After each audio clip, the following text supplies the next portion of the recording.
RWA रोजगार with अंकित की शानदार पहल। अस्तौली लाइब्रेरी में लड़कियों का लक्ष्य तय। गौतम बुद्ध नगर के ग्राम अस्तौली में सामाजिक जागरूकता और शिक्षा को बढ़ावा देने की दिशा में एक सराहनीय पहल देखने को मिली। गांव की अस्तौली लाइब्रेरी में आयोजित कार्यक्रम के दौरान लड़कियों को शिक्षा और कैरियर के प्रति जागरूक करते हुए उनका लक्ष्य तय करने के लिए प्रेरित किया गया। इस पहल का नेतृत्व आरडब्ल्यू के फाउंडर टीचर अंकित भाटी ने किया। उन्होंने कहा कि ग्रामीण क्षेत्र की बेटियों को शिक्षा और सही मार्गदर्शन मिले तो वे किसी भी क्षेत्र में बड़ी उपलब्धि हासिल कर सकती हैं। उन्होंने बेटियों को आत्मविश्वास के साथ आगे बढ़ने और अपने जीवन का स्पष्ट लक्ष्य निर्धारित करने की प्रेरणा दी। कार्यक्रम में मौजूद छात्राओं और ग्रामीणों ने इस पहल की सराहना करते हुए कहा कि ऐसी गतिविधियों से गांव की बेटियों को नई दिशा और प्रेरणा मिलती है। आइए देखें इस खास कार्यक्रम की एक रिपोर्ट। कंप्यूटर है जिसका सिलेक्शन होना है वो पढ़ रही होगी। तुम्हारे दिमाग में ऐसा लगी ना, तुम चाहे किसी शादी में गई हो, किसी फंक्शन में गई हो, तुम्हारे दिमाग में हमेशा यही बात चलती रहेगी कि मेरा उद्देश्य नहीं है जो मैं यहाँ आई। और दिमाग जैसे जिस दिन से ये चलने लग गया तो ये मेरा उद्देश्य नहीं है, मेरा उद्देश्य कुछ समझ में आई ये बात। तुम्हारे दिमाग में हर टाइम ये चलना चाहिए कि विश्वास से लागू है यार, तो जाके तुम्हारी शादी करवा देंगे और कोई ऑप्शन नहीं है उनके पास। और तुम्हें यहाँ तक पहुंचाया और तुम यहाँ पहुंच भी गई, पर उन्होंने तुम पे बहुत सारे एहसान चढ़ा दिए। तुमने बदले में क्या करा? कुछ भी नहीं। 9 करोड़ दोगे उनके कर्जा, वो तो हमेशा के लिए चढ़ा के चली गई। यहाँ तो सहारा तुमने शादी में लगा दिया अपनी में, और तुम्हारे पैसे से वो शादी हो जाएगी। तो उनका जो बोझ था कि हमारा लड़की है, इसके ब्याह करना, इसका शादी करने जो टेंशन थी, तुमने खत्म कर दी उनकी। और वो कोई शिक्षा देंगे भाई लड़की भी बोझ नहीं है। तो ये और दूसरी बात, तुम मान लो मेहनत कर रहे हो, तुम्हारे घर में तुम्हारी छोटी बहन है या छोटा भाई है, और तुम मेहनत करके सफल नहीं हुए क्योंकि वो तुम्हारी कमियां रही होंगी, तुम्हारी लापरवाही रही होगी, तभी तुम सफल नहीं होगे। और सफल नहीं हुए तो इसका मतलब है तुमने अपने छोटे भाई बहनों का रास्ता बदला। इस अभियान के बारे में जो आपने चला रखा है लाइब्रेरी को लेकर, देखिए, लाइब्रेरी मैं तो ये समझता हूँ कि मेरे ही गांव में नहीं, हर गांव में होनी चाहिए। हमारे गांव में भी नहीं थी, और इसमें कुछ लोगों को आगे आना पड़ेगा। जो गांव के संपन्न लोग हैं, समृद्ध लोग हैं, उनको ऐसी व्यवस्था करनी पड़ेगी कि उनके गांव के बच्चे, क्योंकि देखो, जब हम कहीं कामयाब हुए हैं या कहीं कोई आज समृद्ध बना है, तो कहीं ना कहीं गांव के लोगों की भूमिका होती है आपके लालन पालन में, या मैं कहूँगा कि आपको वो ज्ञान देने में जिस वजह से आप वहाँ पहुँचे हो। क्योंकि आप जो शुरुआती प्रेरणा लेते हो अपने गांव से लेते हो, गांव के लोगों से लेते हो, तो हमें रिटर्न में कुछ ना कुछ गांव को वापस देना चाहिए। तो मैंने वो एक कर्जा गांव का उतारा है कि भाई ये जो हमारा कोचिंग सेंटर हुआ करता था, मैंने इसको लड़कियों की लाइब्रेरी, निःशुल्क लाइब्रेरी, मेरे गांव की लड़कियां जो अलग अलग कंपटीशन की तैयारी कर रही हैं, वो यहाँ आकर के एक शांत माहौल में पढ़ सकें।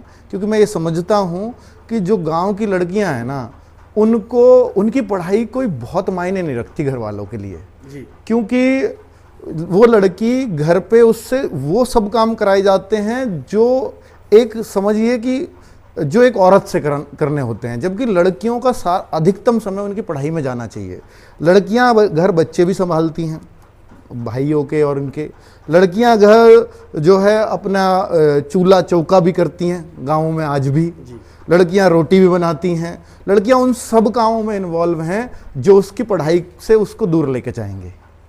अब ये इस लाइब्रेरी के बनने से इतना ज़रूर फ़ायदा हो गया है कि ये जो लड़कियां हैं, ये यहाँ पर सुबह 9 बजे आ जाती हैं, शाम को 6 बजे यहाँ से जाती हैं, तो उनके करीब 8-9 घंटे, और बीच में अपना, क्योंकि गांव में ही लाइब्रेरी है, तो बीच में अपना खाना पीना खा के आ जाती हैं थोड़ी बहुत देर के लिए, आधे घंटे में फिर आ जाती हैं। तो उनके 8 से 9 घंटे अपनी पढ़ाई में जा रहे हैं, और वो डेडिकेटेडली जा रहे हैं। फिर चाहे उसके घर पे बच्चे रोते हों या उन्हें खिलाती हो, चाहे उसे पोछा करना पड़ता हो, तो फिर बहुत मायने नहीं रखता, क्योंकि वो अपने जो वैल्यूएबल टाइम है उसको वो पढ़ाई को दे आई है। तो वो जिससे उसको नौकरी लगने में बड़ी हेल्प हो जाएगी। तो मुझे लगता है कि गाँवों में ऐसी लाइब्रेरी अगर लड़कियों के लिए हो जाए तो शानदार हो जाएगा। अच्छा अंकित जी, बड़ा महत्वपूर्ण सवाल, ये तो आपके गांव की लाइब्रेरी हुई जी लेकिन आप जो पुस्तकें हैं देश की लाइब्रेरियों जी करोड़ों रुपए की पुस्तकें लोग जो लाइब्रेरी में आप दे रहे हैं जी जगह जगह, जी। वो क्या मिशन है आपका? जो लाइब्रेरीज में पुस्तकें हैं और हमारा एक मिशन है, लाल बहादुर जी की अध्यक्षता में वो चल रहा है, हर गांव पुस्तकालय। 2047 में विकसित भारत का सपना प्रधानमंत्री जी ने देखा है। 2047 तक हमने भी एक सपना देखा है कि भारत पुस्तकालयों का देश बने और 6,64,000 गांव हैं पूरे देश में, हर गांव में एक निःशुल्क लाइब्रेरी हो, उनकी गांव की चौपाल पे बने या कहीं भी बने, और गांव के बच्चों को बाहर लाइब्रेरियों में पढ़ने ना जाना पड़े, पैसे खर्च ना करने पड़े, और गांव से एक उत्तम व्यवस्था गांव के अंदर शिक्षा के लिए बच्चों को मिले। ये हमारा है। और उन गांवों में हम लोग हर गांव में 60 पुस्तकें निःशुल्क दे रहे हैं, जहां जहां भी ऐसी लाइब्रेरीज हैं। ये हमारा मिशन है। अंकित जी, आप अपने गांव में हैं हाँ और आप एक बहुत बड़ा नेटवर्क चला रहे हैं, करोड़ों बच्चा जी जो एजुकेशन ले रहा, हज़ारों लोगों को बच्चों को रोज़गार भी मिल रहा है, तो एक यंग जनरेशन के लिए क्या मैसेज है जो स्टूडेंट्स के लिए? देखिए पत्रकार साहब कि इसमें मुझे लगता है कि ये जो नेटवर्क है, जो हम ऑनलाइन कोचिंग चला रहे हैं, उसमें करोड़ों बच्चे पढ़ रहे हैं, लेकिन लग लाखों ही रहे हैं। बहुत सारे बच्चे ऐसे भी रह जा रहे हैं जो नौकरी नहीं पा पाते। तो मेरा उन बच्चों को मैसेज है कि भाई देखो, अगर आपको अपने परिवार में ज़रूरत है वाकई, और आप अपने जीवन के अमूल्य 1 से 2 साल दे सकते हो इधर सरकारी नौकरी के लिए, तो फिर इस फील्ड में आओ। वरना अगर आप आधे अधूरे मन से आओगे तो, और फिर आप ये सोचते हो कि मुझे नौकरी मिल जाए, तो फिर आप अपने 2-3 साल खराब करके यहाँ जाओगे और फिर वहाँ वापस लौट के जाओगे जहाँ से चले थे। तो 3 साल जो जीवन के सबसे इम्पॉर्टेंट होते हैं वो आपके खराब ना हो, इसलिए यहाँ पर बहुत मन हो और अंदर प्रेरणा हो और परिवार को ज़रूरत हो तो ही सरकारी नौकरी की तैयारी के लिए आए, वरना अपना समय खराब करने यहाँ ना आए। अच्छा अंकित जी, ये बताइए, आप युवाओं को शिक्षा देने के साथ साथ उनको एक दिशा भी देने का काम कर रहे हैं जी। तो ये जो आपके दिमाग में ये प्रेरणा है, ये कैसे आई और कब से आपने ये मिशन शुरू किया? देखिए, मिशन दरअसल में मेरे पिताजी जो है टीचर हैं दिल्ली गवर्नमेंट में, और अभी तो वो रिटायर हो गए हैं इसी 31 दिसंबर को। तो वहाँ से वो उनका मिशन था कि भाई क्यों ना गांव के, और ये मिशन जो है ऐसा नहीं है कोई भी राष्ट्रीय स्तर पे ये ऐसे ही पहुँच गया है, इसी गांव से शुरू हुआ था और उन्होंने शुरू किया था 2009 में। 1 साल उन्होंने पढ़ाया, उसके बाद उन्होंने मुझसे पढ़वा के देखा, बच्चों को मैं पसंद आने लगा। तो 2009 से और 2018 तक मैंने इसी गांव में पढ़ाया, जिसमें करीब मैंने 8 से 10,000 बच्चों को पढ़ाया और 1700 बच्चे गवर्नमेंट जॉब इसी कमरे से बैठ करके पढ़ करके लगे हैं। उसके बाद फिर मैंने उस ऑनलाइन एजुकेशन की शुरुआत की, क्योंकि मैं गवर्नमेंट जॉब में चला गया था, और गवर्नमेंट जॉब में जाने के बाद मेरे को इतना समय नहीं था कि मैं इन बच्चों को यहाँ बैठा करके पढ़ाऊँ। तो वो एक उसकी नींव रही। और फिर ये उम्मीद नहीं थी, कभी भी किसी को भी नहीं होती शुरुआत करते टाइम, कि मुझसे इतना बच्चा जुड़ जाएगा। और जब लेकर के चले तो फिर वहाँ लाखों करोड़ों, कब वो नंबर हो गया वो कुछ पता ही नहीं चला। आपने पौधा लगाया था, आज जी। वो वट वृक्ष बन चुका है। जी जी जी जी। तो वो फिर सब बच्चों ने लगा कि भाई ये एक अपनापन की सी बातें करता है, ये वो बातें करता है जो शायद और टीचर एक प्रोफेशनलिज्म की बातें करता है, बिल्कुल देसी, जो हमारे बड़े भाई जैसे हमें समझाते हैं वैसा कुछ समझाता है। तो शायद फिर वो बच्चे बहुत तेज़ी से मेरे से जुड़ते चले गए, और आज वो आप सबके सामने परिणाम है कि करोड़ों बच्चे यहाँ से तैयारी कर रहे हैं। Thank you, congratulation. और मैं इसी गांव से हूँ, स्तौली गांव से। और भाई की वजह से यहाँ लाइब्रेरी अवेलेबल है।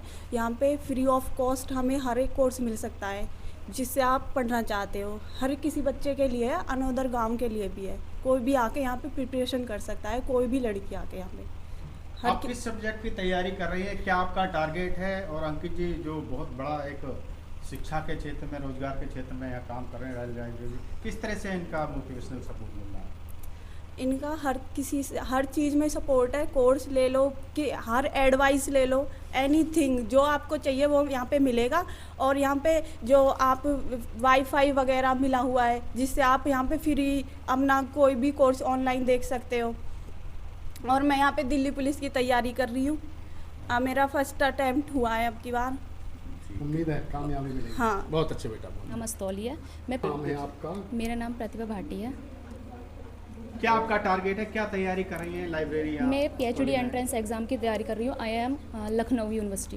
ओके, कैसा यहाँ पे आपको फैसिलिटी मिल रही है? क्या फैसिलिटी कहेंगे? बहुत अच्छा है, क्योंकि ऐसा होता है कि हम जैसे गांव से बाहर जा रहे हैं पढ़ने के लिए, तो वह उसमें टाइम वेस्ट हुआ आने जाने का। अगर लड़कियों के लिए ये भी होता है कि हर एक को ये चलानी नहीं आती है, ट्रांसपोर्ट का इशू बहुत है। और फिर हम बाहर जा रहे हैं तो कपड़ों का बहुत होता है कि हम कहीं जा रहे हैं तो थोड़ा अच्छे से जाएं। यहाँ पर क्या है कि कैसे भी आ जाओ, घर पे ये कुछ भी नहीं है, जैसे हम घर पर रहते हैं ऐसे रहते हैं। फिर बाहर जाते हैं तो ये रहता है कि यार ये इतना वो कर रहे हैं, ये तो इतने फैशन में आ रहे हैं, तो ये सब चीज़ें भी होती है। ये सबके मतलब हम जैसे जैन चीज़ है तो हमारे ये सब चीज़ें चलती रहती हैं। बट जैसे होता है कि अब यहाँ पर ये सब चीज़ें नहीं है, प्लस फाइनेंशियल प्रॉब्लम होती है बहुत से हमारे लिए नहीं है, चलो अभी क्योंकि भाई हैं हमारे। बट होता है कि बहुत सी के लिए है, SC ST में बहुत ज़्यादा हो जाता है। हम ये भी नहीं कहेंगे कि SC ST को ही ले रहे, OBC हुआ, जनरल में सब में रहती हैं, बट यहाँ पर ये भी नहीं है। फिर वाईफाई की वो नहीं है प्रॉब्लम, तो ये सब चीज़ें हैं, मतलब बहुत सारी फैसिलिटी हैं, बुक्स की भी है, तो वो सब चीज़ें। बर्थडे के लिए क्या कहेंगे? भाई हैं बड़े, बहुत अच्छा गाइड करते हैं, हर चीज़ में सपोर्ट करते हैं, फाइनेंशियली भी सपोर्ट करते हैं गाँव के लिए सभी को, तो अच्छा बहुत हेल्प करते हैं। चीज़ की आप तैयारी कर रही हैं? मेरा नाम खुशी भाटी है और मैं SSC एग्ज़ाम्स की तैयारी कर रही हूँ। ये जो लाइब्रेरी है, एक ग्रामीण क्षेत्र में बनी लाइब्रेरी, इसका क्या बेनिफिट आपको मिल पा रहा है? सबसे बड़ा बेनिफिट है टाइम मैनेजमेंट, कि हम कहीं बाहर जाते हैं तो हमें टाइम भी लगता है ट्रांसपोर्ट्स में, और यहाँ पे बहुत अच्छी फैसिलिटी है और ऑनलाइन अच्छी है, और यहाँ पे हमें भैया गाइड करते हैं। कोई भी हमें प्रॉब्लम हो या हमें डिमोटिवेट फील होता है तो भैया हैं गाइड करने के लिए। कोई भी हमें बुक्स चाहिए, बुक्स की नीड होती है तो प्रोवाइड है इसमें, और ऑनलाइन बहुत कोर्सेज़ हैं, हम बेझिझक इनसे बोल सकते हैं और ये हमें प्रोवाइड करते हैं, काफ़ी अच्छा पढ़ाते भी हैं। क्या सपना है? मेरा सपना है वैसे तो इंडियन आर्मी में है जाने का, बट मैं SSC के बाद इंडियन आर्मी की प्रिपरेशन करूँगी। Thank you.